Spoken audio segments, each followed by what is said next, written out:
Hello everyone, Shrimati मोहरी देवी Tapadia girls college के इस यूट्यूब चैनल में आप सभी का बहुत बहुत स्वागत है। आज का हमारा जो टॉपिक है वो है स्कंद रखने की आवश्यकता हमें क्यों पड़ती है।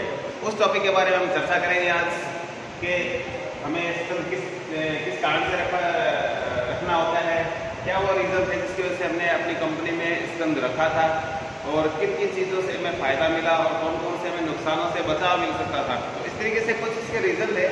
आज हम उन रीजन्स पे डिस्कस करेंगे। लास्ट वीडियो में आपने स्कंद के बारे में पढ़ा था और उसके बारे में जाना स्कंद क्या होता है, बेसिक जो उसके ऑब्जेक्टिव थे उसके बारे में पढ़ा था। तो आज का हमारा टॉपिक है नीड टू होल्ड इन्वेंट्री। तो आज हम बात करने वाले हैं इस टॉपिक में।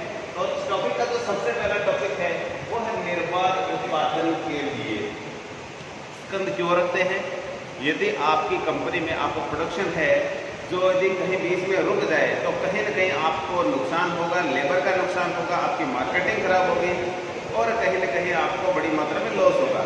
यदि आपका प्रोडक्शन कंटिन्यू सतत रूप से चलता रहे तो इसके लिए आपको क्या करना पड़ेगा, आपको स्कंद पर्याप्त मात्रा में रखना पड़ेगा। तो इसलिए तो पहला पॉइंट हमारा तो वह निर्बाध उत्पादन के लिए, यानी बिना बाधा के हमारा उत्पादन कार्य लगातार निरंतर चलता रहे। इसके लिए हमें क्या जरूरत पड़ेगी, आपको स्टॉक या ठीक है इन्वेंट्री और हिंदी बोले तो स्कंद की आवश्यकता रहेगी। ठीक है, तो दूसरा इसका रीजन है, बात करते हैं आदेश लागतों को कम करना। आदेश देने की लागतें एक्चुअल में क्या होता है कि हम ये जब भी आदेश देते हैं, ठीक है, तो हमें जो बड़ी मात्रा में सपोज करिए माल मंगवाते हैं, हमने ये माना कि एक कंपनी है एक साल में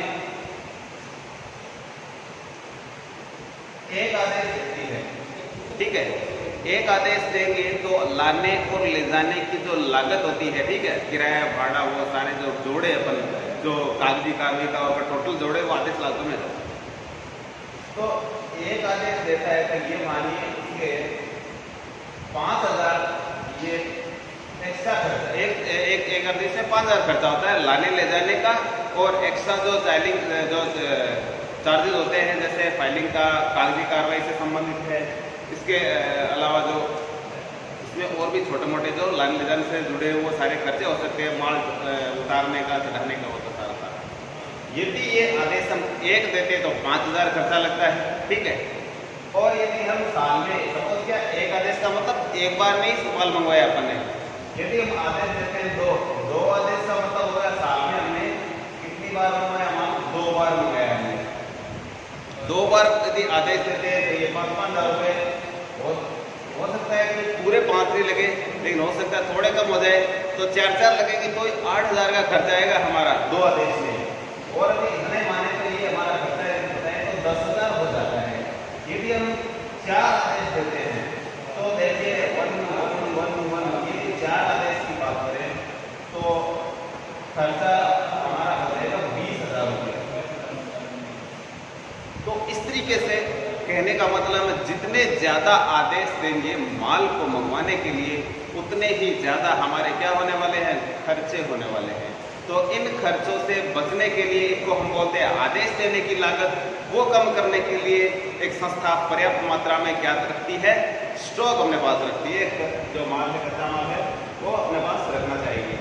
तो स्कंद रखने की जो आवश्यकता होती है वो ये भी है कि जो आदेश देने की जो लागतें हैं उनको क्या किया जाए, कम किया जाए। यदि एक आदेश देते हैं तो हमारा खर्चा सपोज करिए 5,000 आता है, और यदि हम बड़े आदेश देंगे, बड़ी मात्रा में देंगे, 1, 2, 3, 4, 5, 10 यदि साल में 10 बार माल का आदेश देते हो मंगवाने का तो उतना ही ज़्यादा खर्चा लगने वाला है। तो आदेश देने की जो लागत है उससे यदि बचना है तो क्या करना होगा, आदेशों को सीमित करना होगा, कम करना होगा, ठीक है, इनसे बचने के लिए। तो ये भी एक कारण है आदेश लागतों को क्या करना है, कम करना है। इसलिए हम क्या चाहते हैं कि हमारे पास स्टॉक पड़ा रहे एडवांस में।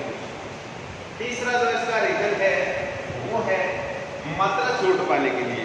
अब ये भी एक रीजन हो गया भाई, हमें अपने पास माल रखना पड़ता है कि यदि आपको थोड़ी मात्रा में माल खरीदना हो तो इसमें खर्चा ज़्यादा लगेगा, और यदि आप बड़ी मात्रा में यदि खरीदोगे तो आपको क्या लगेगा, खर्चा कम लगेगा, लेकिन माल तो आपके पास स्टॉक रहेगा, तो आपके पास स्टॉक तो पड़ा रहेगा स्टॉक में।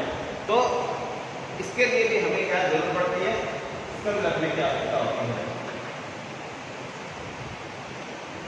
यदि हम बड़ी मात्रा माल खरीदेंगे तो हमारी जो लागतें वो क्या हो जाएगी, कम हो जाएगी। मैं एग्जांपल के रूप में आपको समझाता हूँ मात्रा छूट पाने के लिए। यदि हम 1000 केजी कोई चीज़ खरीदते हैं तो भाव लगते हैं, ये मानिए कि 10 रुपये पर केजी के हिसाब से लग रहे हैं हमारे, ठीक है। लेकिन यदि हम ये 5000 केजी यदि हम इसको मंगाते हैं तो भाव पड़ता है 9.5, कुछ कम होगा। और यदि हम इससे भी ज़्यादा का ऑर्डर देते हैं, ये मान लीजिए हम 10,000 केजी कोई माल मंगवाते हैं तो हमारे जो रेट आ जाती है वो 8 रुपये। इस तरीके से आप देखोगे तो जितनी बड़ी मात्रा में हम ऑर्डर देते हैं, वो जितनी बड़ी मात्रा का ऑर्डर देते हैं उतना ही हमें क्या है, खर्चा कम लगेगा, ठीक है। बड़ी मात्राएं कम खरीदते हैं तो ज़्यादा पैसा चुकाना पड़ता है, ज़्यादा खरीदोगे तो हमें कम पैसा चुकाना पड़ेगा। तो इसके लिए भी हमारे पास क्या है, स्टॉक रखना पड़ता है हमें। तो मात्रा में छूट पाने के लिए भी हमें स्टॉक की आवश्यकता होती है। तो बड़ी मात्रा में खरीदेंगे तो हमें सस्ता पड़ेगा। तो तीसरा रीजन इसका ये हो गया। चौथे रीजन की बात करें, बिक्री की हानि से बचने के लिए। कई बार क्या होता है, सेलिंग लॉस होता है। किस तरीके से लॉस होता है, तो ये मैं आपको थोड़ा समझाता हूँ इसमें एग्जाम्पल के द्वारा।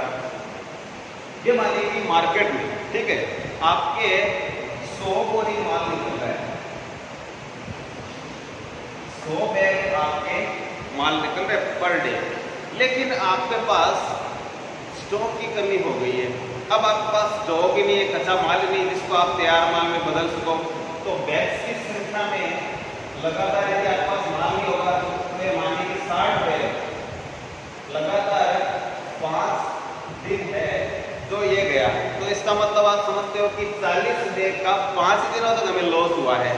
यदि हमारे पास पहले से स्टॉक पड़ा रहता, कच्चा माल हमारे पास पड़ा रहता, तो हम उसको तैयार माल में बदल के बेच सकते थे। बट हुआ क्या कि हमारे पास हमें जो सेल का लॉस हो गया है, ठीक है, क्योंकि हमारे पास माल नहीं था। तो हमारे पास सेल्स तो मार्केट में डिमांड तो हमारी थी, बट हमने क्या है, प्रोडक्शन नहीं कर पाए क्योंकि हमारे पास माल कम हुआ। इसलिए हम क्या करते हैं कि पहले से स्टॉक रखना चाहते हैं, ठीक है, हमारे पास। तो ये भी एक रीजन होता है कि बिक्री की हानि से बचने के लिए। नेक्स्ट इसका जो पॉइंट है वो है उत्पादन क्षमता का पूर्ण उपयोग करने के लिए। ये मानिए कि एक कंपनी के पास 100 लेबर और 5 मशीन लगी हुई है, 100 लेबर लगे हुए और 5 मशीन लगी हुई है जिन पर मिलकर के कोई चीज का निर्माण किया जा रहा है। लेकिन जितना वो माल उनको चाहिए उनमें ये जो 100 लेबर लगे हुए और 5 मशीनें लग रही है, डेली का 8 घंटे वर्किंग होती है, आराम से काम चल रहा है। लेकिन सपोज करिए आपके पास माल कम हो गया, ठीक है, पहले मानते हैं कि आपके पास पर डे यूज हो रहा था 1,000 केजी यूज हो रहा था, तब आपके 100 लेबर काम में आ रहे थे और 5 मशीनें काम में आ रही थी, लेकिन आपके पास माल कम हो गया, ठीक है, ये 1,000 केजी बजाय 500 केजी हो गया। अब पर डे हमें ये निकालना पड़ रहा है, ठीक है। तो क्या होगा, आप जानते हो कि सारी मशीनें 500 यूज नहीं आएगी, ठीक है, आधे में कम हो जाएगा, आधे लेबर। तो इस तरीके से ये लॉस होता है हमें इस तरीके से। तो कंपनी क्या करती है, इसीलिए स्टॉक रखती है एडवांस में, ताकि नहीं तो लेबर का जो हमें पेमेंट करना पड़ता है उसका लॉस हो, नहीं हमारा जो मशीनें हैं वो खाली ऐसे पड़ी रहे। तो हमारी जो उत्पादन क्षमता है उसका हम पूर्ण उपयोग करने के लिए क्या करते हैं, कच्चा माल रखना पसंद करते हैं, इसकी भी हमें जरूरत होती है। तो हमारा जो उत्पादन क्षमता थी वो थी 100 प्लस 5 यानी 100 लेबर और 5, लेकिन ये यदि रॉ मटेरियल हमें पूरा नहीं मिले तो ये जो क्षमता है वो कितनी आ जाएगी, वो डाउन आ जाएगी, यानी कम आ जाएगी। कम का मतलब यानी आधे ही। तो इस तरीके से आधे फिर करेंगे क्या, नहीं तो वो लेबर काम कर पाएंगे और नहीं वो मशीनें चला पाएंगे हम। तो इस तरीके से हमें लॉस होता है। तो उस लॉस से बचने के लिए हमें इस तरीके से कच्चे माल की आवश्यकता है या स्टॉक रखने की आवश्यकता होती है। तो ये इसका रीजन था। अब हम बात करते हैं नेक्स्ट पॉइंट हमारा। तो नेक्स्ट पॉइंट ये होता है, बात करते हैं इसमें है आकस्मिकताओं का सामना करने हेतु।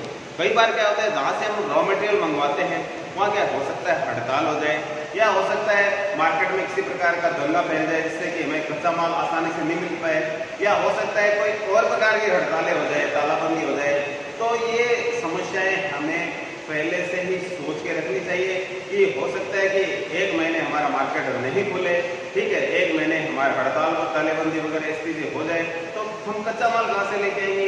प्रोडक्शन तो करना पड़ेगा, हमें मशीनें बंद नहीं करनी है, हमें लेबर को भी पेमेंट करना पड़ता है, हम जितने भी हमारे जो रेगुलर कर्मचारी थे उनको पेमेंट करना पड़ेगा। तो फ्री काम नहीं करेंगे। ऐसी कंडीशन में हम क्या करते हैं, अपने पास पहले से ही स्टॉक का इंतजाम करके रखते हैं जिससे कि वो लोग खाली नहीं हो। तो इसलिए भी क्या है, ये जो आकस्मिकताएं हैं उनसे हमें बचा सके, ठीक है, ये कच्चा माल है जो, ठीक है, तो यदि बीच में गैप नहीं पड़े हर कंडीशन चलता रहेगा। नेक्स्ट पॉइंट हमारा है वो है अनुकूल अवसरों को भुना लेना या अनुकूल अवसरों का लाभ प्राप्त करना। कई बार क्या हमारे पास एक्स्ट्रा में डिमांड आ जाती है किसी चीज की, तो एक्स्ट्रा डिमांड कैसे करेंगे? सपोज करिए हमारे पास मैन पावर है प्लस मशीन पावर भी है, मैन प्लस मशीन दोनों हमारे पास है, लेकिन रॉ मटेरियल है वो जितने मैन और मशीन लगे उनके लिए ही सफिशिएंट है, डेली 8 घंटे काम कर सकते हैं। लेकिन नया ऑर्डर आ गया, नए ऑर्डर में कह रहे हैं कि हाँ भाई एक्स्ट्रा डबल चाहिए माल। यदि ये मानो कंपनी अभी मैन और मशीन का यूज करते हुए 1000 यूनिट्स किस चीज का प्रोडक्शन कर रही है, अब रिक्वायरमेंट हो जाती है हमें 2000 यूनिट्स पर डे निकालनी है, तो क्या करेंगे उस कंडीशन में? कच्चा माल ही नहीं है, लेबर तो हो सकता है व्यवस्था हो जाए, हो सकता है इनको हम मशीन है इनको भी ज़्यादा, अभी ये माने कि 8-8 घंटे यूज में ले रहे हैं, इनको हो सकता है हम थोड़ा ओवर टाइम करवा करके हम माल की जो पूर्ति वो कर सकते हैं, लेकिन कच्चा माल तो चाहिए ही, और वो नहीं होगा तो क्या करेंगे हम? ये जो फायदा है नहीं दे सकते जो एक्स्ट्रा हमें ऑर्डर कोई मिला है।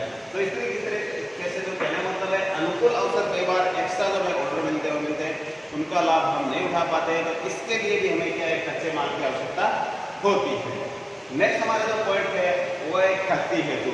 यदि कोई कंपनी है अपनी ख्याति रखना चाहती है तो उसको एक अच्छी मात्रा में स्टॉक रखना पड़ेगा जिससे कि उसको अन्य जो परेशानियां उनसे बचाव मिल सके। किस तरीके से? यदि ये माना कि एक कंपनी के पास ऑर्डर आया कि हाँ भी आपको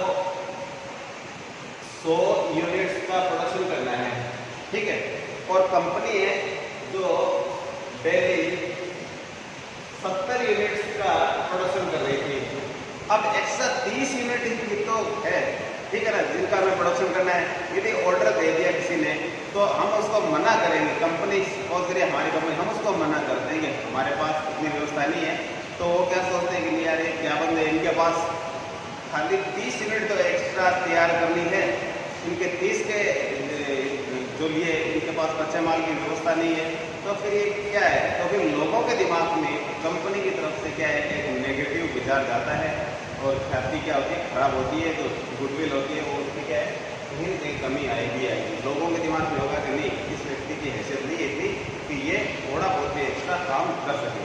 तो जो मार्केट में इतनी साख खराब होती है तो साख के साथ में कई चीज़ें नुकसानदायक हो जाती है। तो इसलिए ख्याति से बचने के लिए, ख्याति की हानि से बचने के लिए क्या करते हैं लोग, अपने पास स्टॉक पर्याप्त मात्रा में पहले से ही रखते हैं। तो ये कुछ रीज़न है जिनकी वजह से कोई भी संस्था है जो अपना क्या है स्टॉक अपने पास रखती है।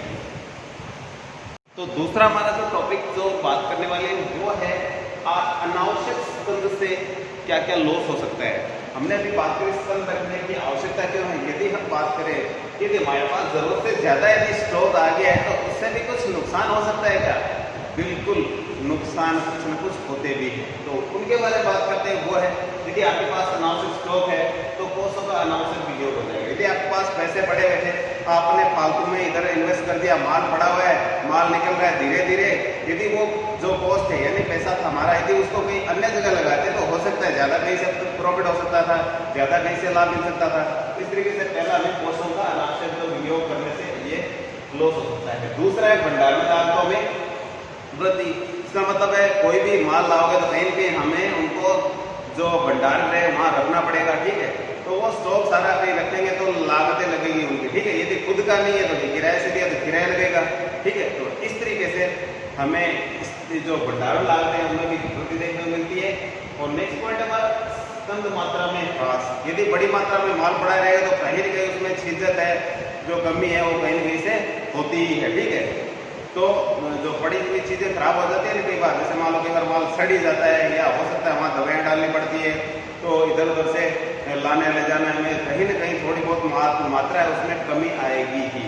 ठीक है, तो उसे हम क्या कहते हैं खराब। इसके अलावा तरलता में कमी, जो पैसा हमने लगा दिया कच्चे माल को खरीदने में सारा, वो यदि हमारे पास होता तो हमारे पास लिक्विड एसेट्स हमारी ज़्यादा होती। ठीक है, कैश की बात करें हम, नकदी हमारे पास ज़्यादा होती। जो नकदी है तो पूरे बिजनेस में स्टार्टिंग से लेकर के एंड तक लगातार उसकी जरूरत पड़ती रहती है हमें, तो वो नकदी है वो हम सारी उधर इन्वेस्ट कर देंगे तो हमारी जो नकदी है उसमें कहीं ना कहीं कमी आ जाएगी। हो सकता है वो नकदी हमें कोई और अच्छे काम में लगाने या कहीं ज़्यादा लाभ वाले क्षेत्र में लगाने को मौका मिल सकता था, तो इसलिए वो भी हमें क्या है लॉस ही होता है। इसलिए ये कुछ इसके अनावश्यक हमारे पास यदि स्टॉक यदि पड़ा रहे तो लॉस भी हो सकता है।